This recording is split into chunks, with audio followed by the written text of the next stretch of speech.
Konnichiwa, hai semuanya. Ketemu lagi dengan gua, Andrian. Yeay.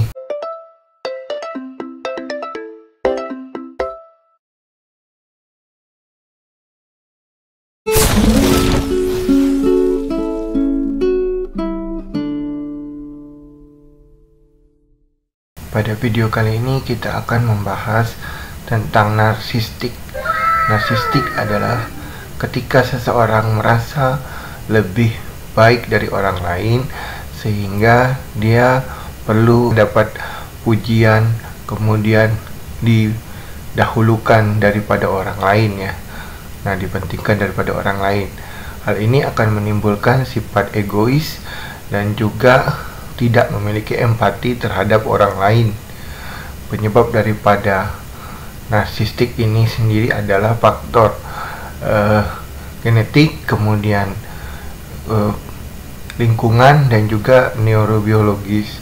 Kalau lingkungan bisa dari pola asuh, kemudian neurobiologis adalah hubungan otak dan perilakunya. Kemudian untuk gejala umum daripada penderita narsistik, yang pertama dia ini merasa penting daripada orang lain, yang mementingkan diri sendiri. Kemudian dia merasa perlu dapat pujian, kemudian perlu dikagumi, kemudian juga dia merasa lebih baik dari orang lain, merasa istimewa ya. Kemudian membanggakan pencapaian pribadi secara berlebihan, kemudian dia menghayal tentang kesuksesan, pekerjaan, keuangan, jodoh, dan lain-lain. Kemudian dia juga menguasai pembicaraan sehingga dia terlihat superior gitu. Nah, kemudian dia berpura-pura sakit untuk mendapat perhatian dari orang lain. Kemudian dia mendapatkan perilaku khusus dan juga kepatuhan dari orang lain. Kemudian dia ini memanfaatkan orang lain untuk kepentingan dirinya sendiri. Kemudian dia tidak peduli dengan perasaan orang lain, tidak memiliki empati, iri terhadap orang lain. Kemudian dia ini merasa egois ya. Kemudian pengen nomor satu dalam segala hal. Nah, karena dia tidak bisa menerima kritik, maka timbul gejala lain, yaitu tidak sabar dan marah ketika tidak mendapatkan yang diinginkan, bermasalah dengan dirinya sendiri sehingga mudah tersinggung, kemudian marah untuk menunjukkan superior tadi. Kemudian dia itu tidak bisa mengendalikan perilaku, perasaan, dan juga stres dari dirinya sendiri ya. Kemudian dia depresi kalau tidak mendapatkan yang diinginkan, dan menyembunyikan perasaan hina, rendah diri, malu, kecewa. Nah, kemudian untuk pemeriksaan diagnosanya dilakukan anamnesa, pemeriksaan fisik, dan pemeriksaan penunjang.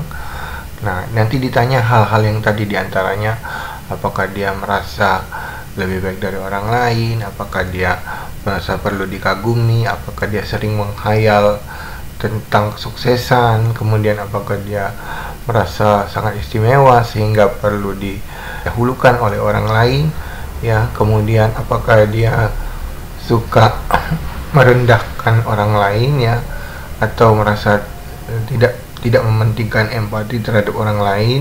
Kemudian apakah dia memanfaatkan orang lain.